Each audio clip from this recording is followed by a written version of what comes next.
This morning I woke up to the news that there had been a horrible explosion in a French cheese factory. The reporter said that when the smoke cleared, all that was left was debris.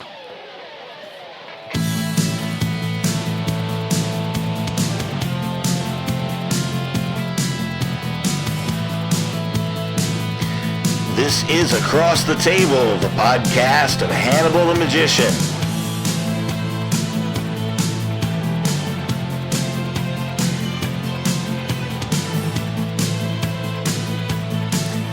Hi there, it's Hannibal and welcome back.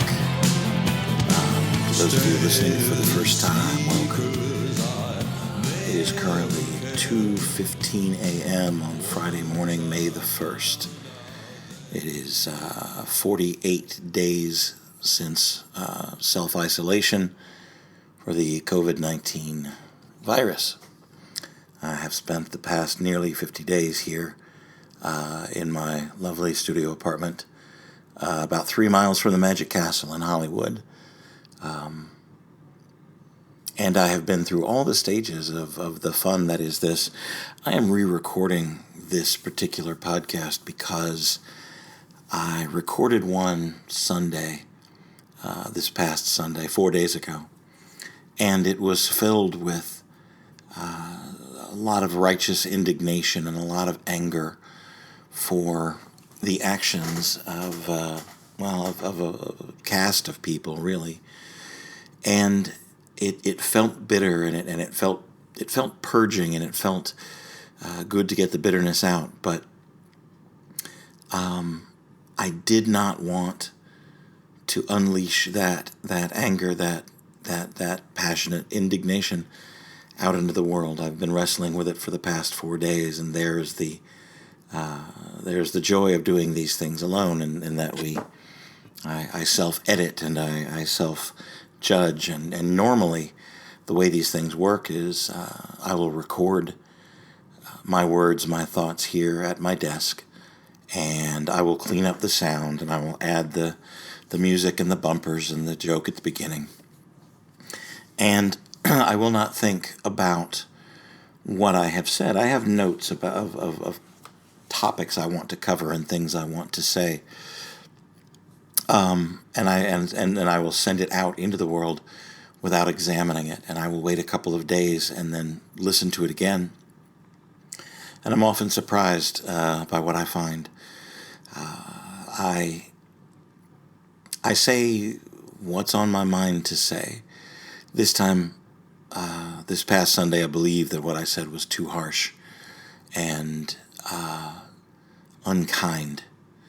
And maybe the people I was directing my anger at deserved a little unkindness, but when it came down to it, when I finally just got a hold of myself and questioned myself and my motives and what I want to do, I do not want unkindness coming from me. The kind of unkindness that I see in other people, in people that for various reasons insist on endangering the lives of people they may not even know, out of fear, out of greed, out of a bunch of different reasons. And I could judge them for that, but I decided to love them instead and understand, because I've lived in fear myself.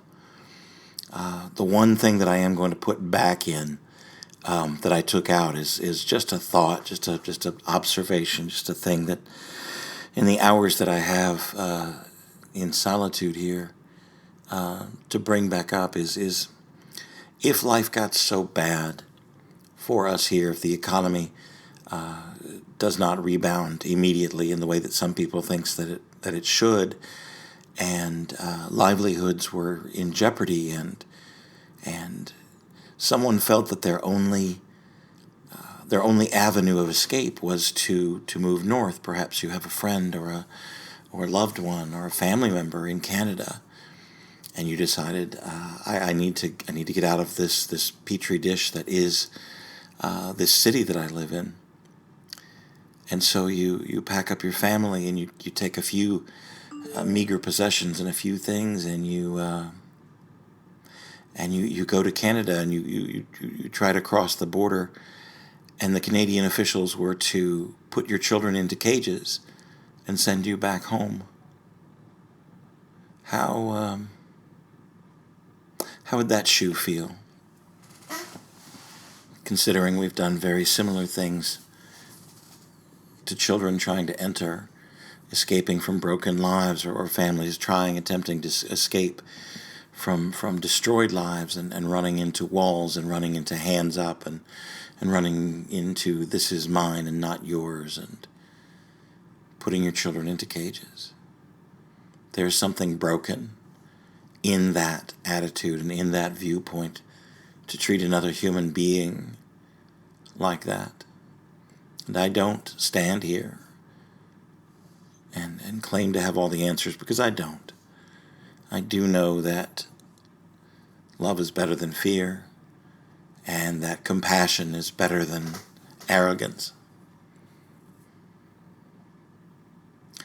48 days I have ventured out once every 10 days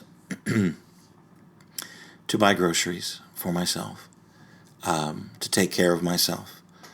I have spent a lot of time practicing. I've spent a good deal of time writing a book that I was encouraged to start writing when this all began.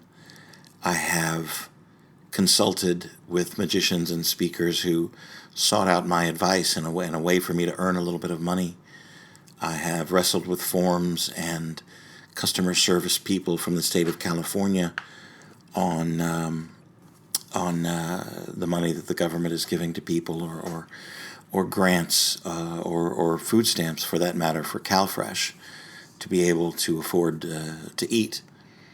And I have been different degrees of successful, from very to not at all. But I survived today, and I think I can survive tomorrow. There are certainly people that are far worse off than I am. It has been 48 days since I have had my feet on a stage, or my hands across a table, from someone looking to me to astonish them, to make them laugh, to take them outside of the painful world and the painful things they have to deal with, to give them a little reprieve, to be an oasis. And I am in pain not being able to do that job. But I will not endanger someone else's life to wander outside of my house and do the things my heart yearns to do. I'm a performer. I am an artist. It took me a long time to be able to say those words and believe them, that I am an artist. I create art out of my craft. I create stories, and I create scenarios, and I bleed on the page, and I open my chest so you can see my heart. Different and varying degrees depending on who you are. But I put that trust out there, and I've made my living,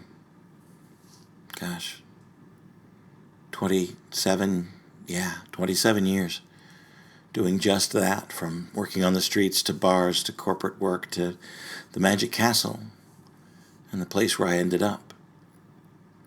And I never thought I would actually see a time when I wouldn't have a way to perform. I wouldn't have a live audience to stand in front of, and I simply do not. And I am exploring other things. I am exploring virtual performance, but the tangible, intimate moment of connection with a live audience, nothing can replace that. And there's a lot of people, a lot of very fine human beings who are in this same boat with me, the artists and the creators and the performers. I talk to my oldest daughter at least once a day. I will send her a text, give her a phone call. She's working from home in Charlotte, and making her way. Her job is a very essential one, and they decided at the very, very beginning of this, before anything had really shown its head much, they got wind of what was happening, And the company she works for sent her home with a computer and saying, you'll work from home for us. Keep healthy. We need you. And that's she's been doing that. She's been taking care of herself.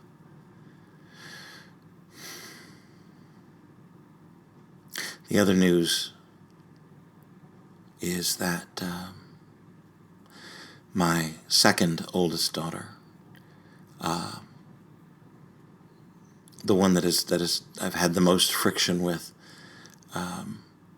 since my former life ended, the one who has held me the most accountable, the one who has been in my face every so often to let me know how badly I had hurt her,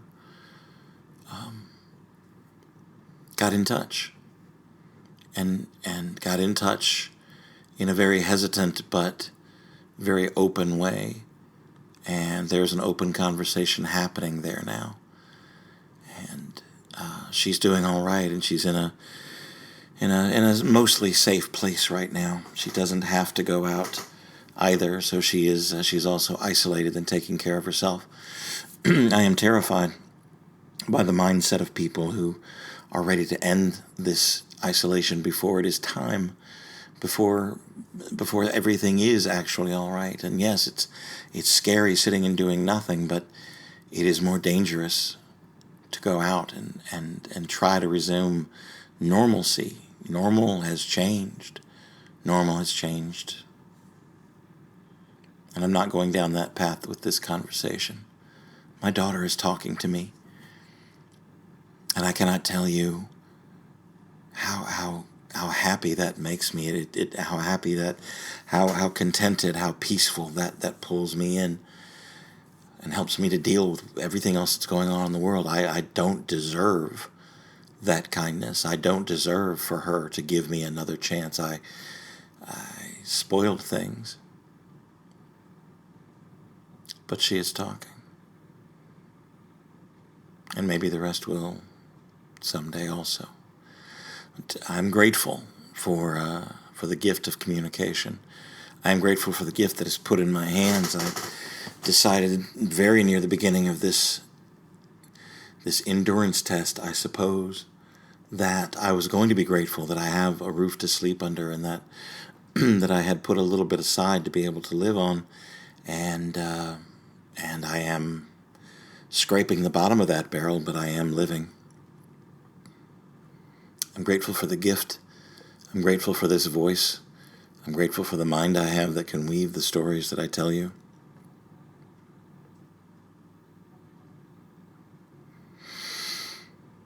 And I'm here. I've been doing a lot of reading. I've been perusing a lot of things that brought me joy when I was a younger man, and helped me find my focus and my direction when I began this journey. I am 54 years old, and in a lot of ways I feel very young still. There are signs on my face that I'm aging and that time is taking its toll on me, but my heart is strong in every sense of that word. I still have the capability and the capacity to give huge amounts of love to people that I know and to people that I don't know, and I still find it worthy and important to love those people who consider themselves to be my enemies. Anyway, I was going through some old books, and I came across the life and works of Martha Graham, the biography written by Agnes DeMille, and a passage in it spoke to me very, very, very plainly about life as an artist.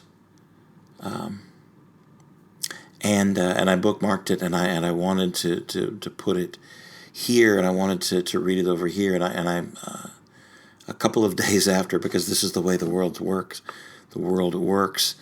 A very fine magician, a very fine performer, and a good man that I admire a lot, by the name of Scott Servine, posted this exact same quote. made a presentation out of it, made art out of it, art, from pain, and did a beautiful job. And so I was hesitant at first to do it. In some ways, it's part of my performance policy that if someone else is doing a thing, I certainly don't try to imitate it or do something similar. But it was independent discovery, and I did want to give him credit for doing the work that he did. And if you want to look that up, it's well worth your time to look up his presentation, which is going to be better than mine. I'm simply going to read it and let you feel it the way that I felt it. This is, I'm just going to read from the passage that I found. And this again, from the biography of Martha Graham by, and suddenly named Agnes DeMille, slips out of my head. This is the quote from the article I found. In 1943, DeMille was hired to choreograph the musical Oklahoma, which became an overnight sensation and ran for a record-setting 2,212 performances. Feeling that critics and the public had long ignored work to which she had poured her heart and soul, DeMille found herself dispirited by the sense that something she considered only fairly good was suddenly hailed as a flamboyant success. I'm going to interject this right here. The huge majority of the things that I perform that I consider mediocre at best and a lark or something that I found simple in my head and threw in gets the most compliments often, or someone will come up and say that piece you did really moved me, and my response to myself is that thing really that's what you got, that's the thing that got you. Cool, awesome, I'm glad you got something beautiful out of it. Anyway, sorry, my own little interjection. It's often the work that we find the most simple that touches people the deepest.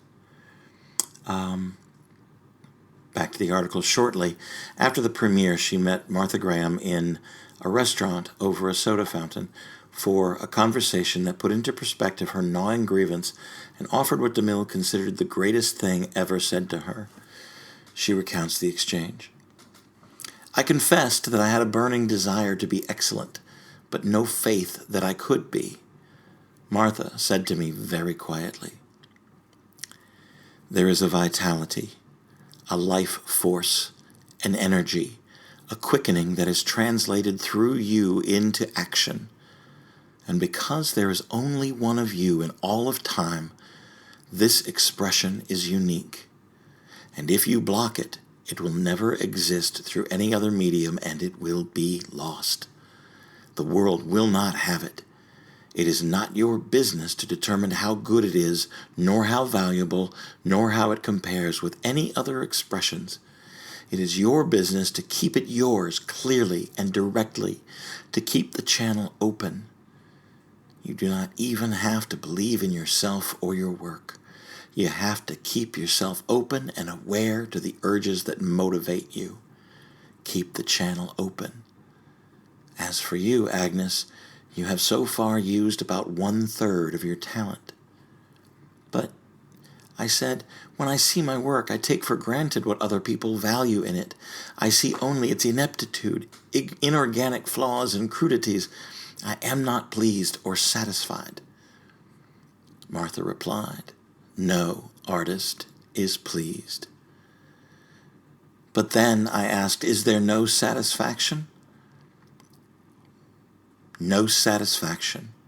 No satisfaction whatever at any time, she cried out passionately. There is only a queer, divine dissatisfaction, a blessed unrest that keeps us marching and makes us more alive than the others.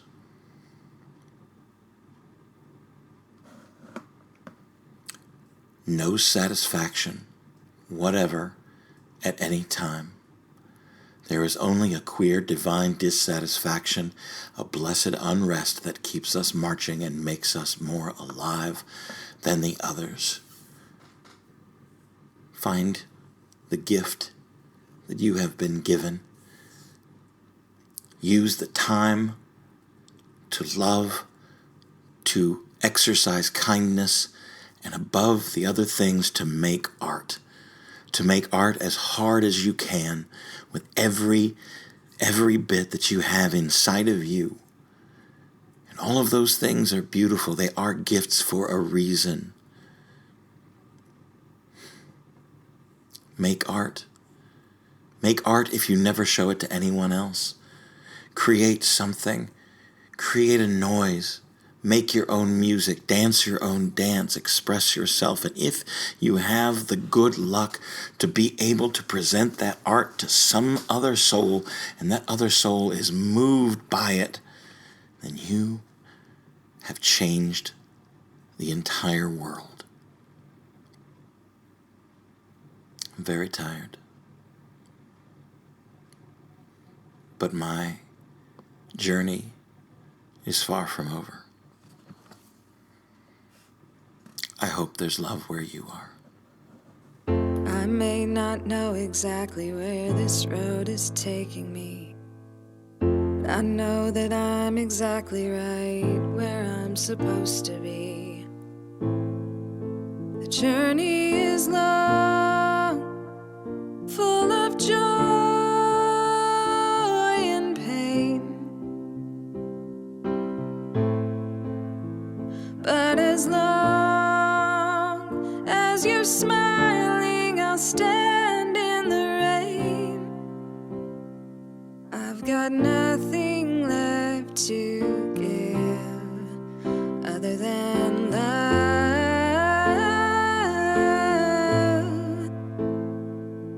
But the funny thing about that is, love is everything. I hope there is love where you are.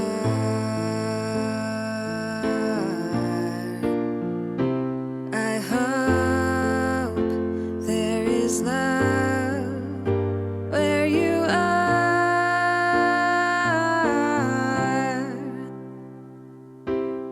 I may be a liar full of tricks, but if you'd open up your eyes, you would see nothing but the truth behind all of my lies. I broke every rule, and I bore every boulder, and I carried the weight of the world on my shoulders, and I've got nothing left to give other than love.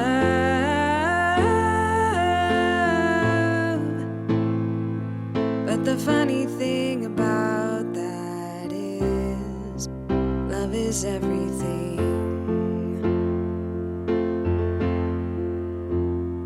I hope there is love where you are.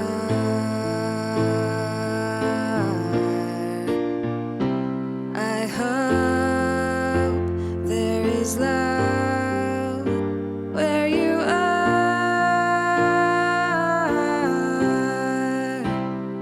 I hope there is love where you are.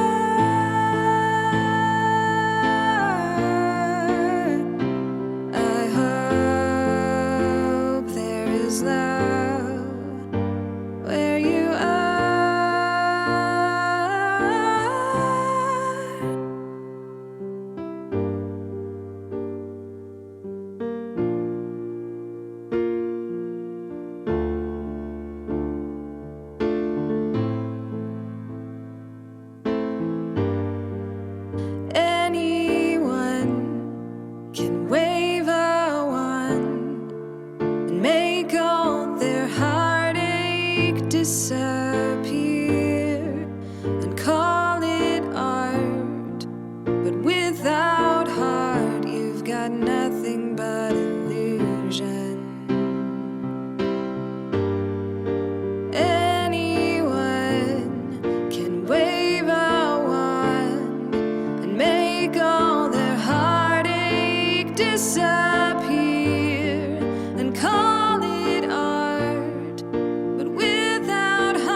I do wish we could chat longer, but I'm having an old friend for dinner. Bye.